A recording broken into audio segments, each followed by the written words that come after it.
The passage is about British colonialism, British rule, and how it affected India. And let's quickly summarize the passage. One of the most common debates I hear about India is whether British colonialism has been good and or bad for the country's economic prospects. Was British colonialism good for us or bad for us economically?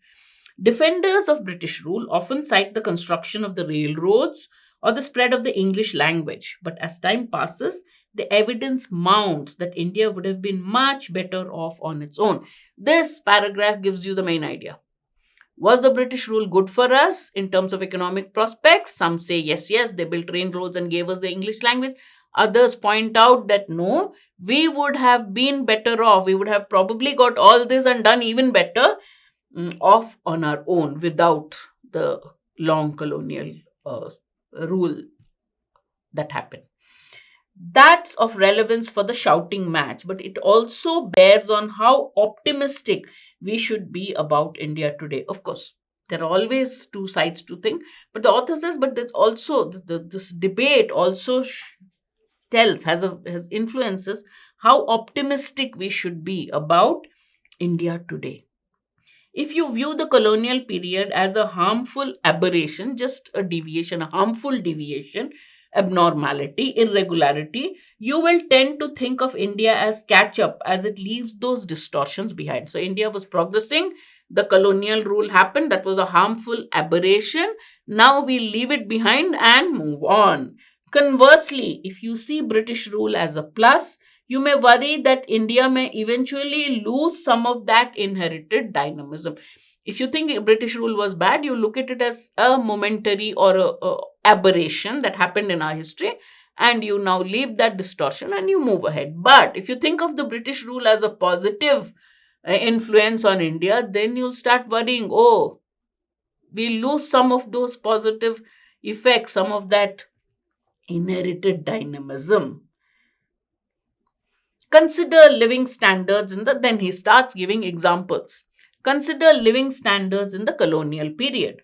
For much of the 18th and early 19th centuries, under British rule, Indian economic performance was mediocre at best. It has been estimated that the yearly agriculture wage was higher in 1810 than in 1946. Before the British rule, the yearly agriculture wage was higher in 1810, and by the time Britain left India in 1946, the average agriculture wage was down. It's difficult to prove how much of that decline was because of the British, but it's hardly a ringing endorsement. Now, the British will defend themselves saying, oh, that's not because of the British rule.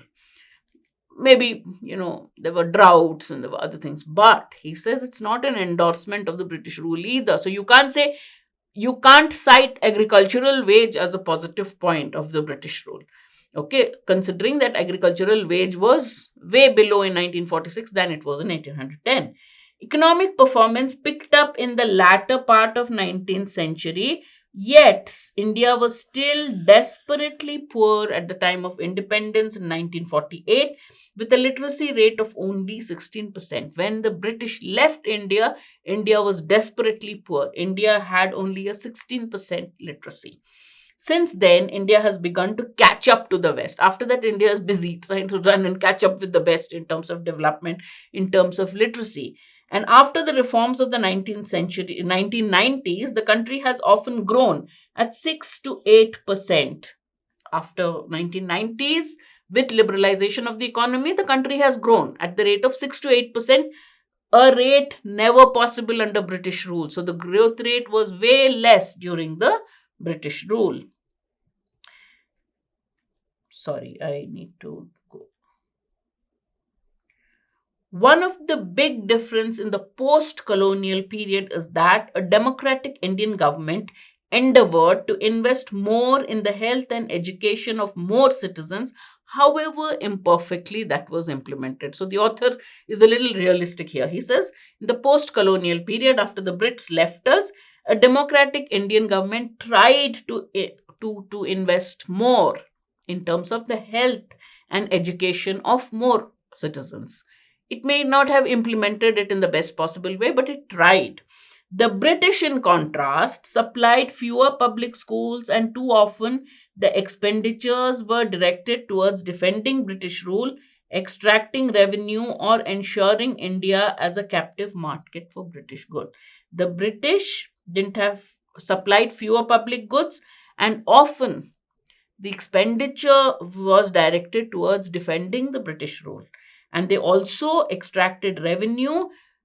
They, their reasons were also pretty selfish. It was used to defend the British rule, it was used to extract revenue, or it was used to have India as a captive market because they got British goods. And so the goods were not being, they were not selling those goods to us because they wanted us to develop. They were selling those goods to us because they had a captive market in our country. So their goods could be sold to us. The deindustrialization of India was a conscious British policy from the 18th century onward. So they deindustrialized India as a conscious policy. In 2017, we have a good understanding of how hard it can be for from communities to recover from the loss of manufacturing jobs. The British deliberately did that. And in 2017, after 2017, we realized how difficult it is to recover from the loss of manufacturing jobs. When the manufacturing sector doesn't do well, it's difficult to get back to the earlier level.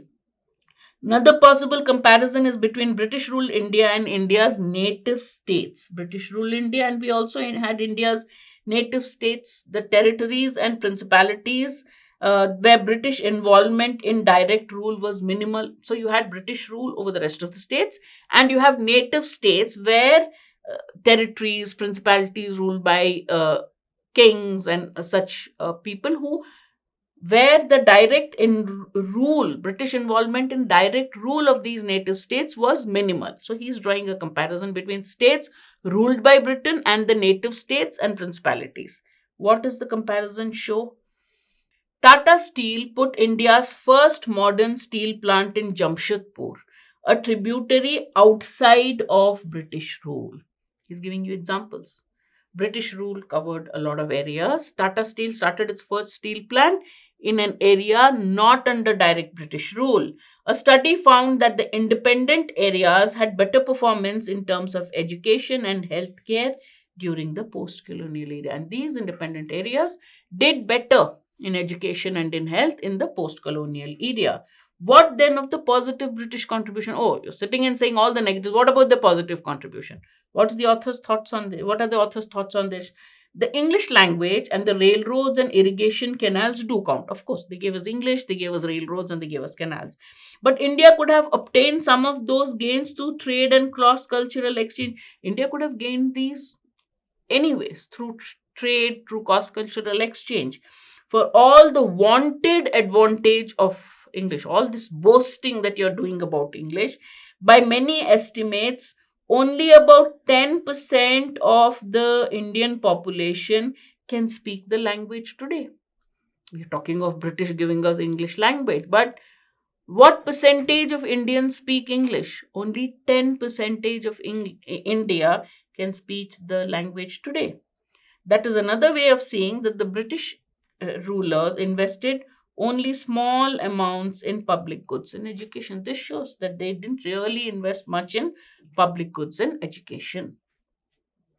The author implies that British rule in India, and you have to complete the sentence, was ruinous for the Indian economy. This is a little too strong. It worked against an Indian economy. It left India desperately poor. But ruinous is a very strong statement. He hasn't gone to that extent. He hasn't said that. He said that India was desperately poor by the time Britain left. Correct? Was beneficial since the British built railroads and taught the English language. He would not say it's beneficial. He says, of course, they gave us railroads and the English language, but we would have got this through trade and cross-cultural exchanges. So B also is not what the author implies. Was generally very benevolent since it enabled India to join the modern world. Nothing about joining the modern world has been given. The author definitely throughout the passage hasn't said anything about the benevolence of British rule, right? If at all, he seems to be quite critical about British rule, was not beneficial as evidence groans that India would have done better under self-rule. Had British rule not happened, he says, we would have probably got English language, railroads, all that, but it left us desperately poor. We wouldn't have got that. Even those little negatives wouldn't have happened. So author would definitely agree with D, and he suggests D. He says, if you take British rule as a negative, think of those years as an aberration, right? As a detrimental aberration, as a harmful aberration, an abnormality, and we can leave that behind and move on. So that is his attitude, and that attitude is reflected best in option D.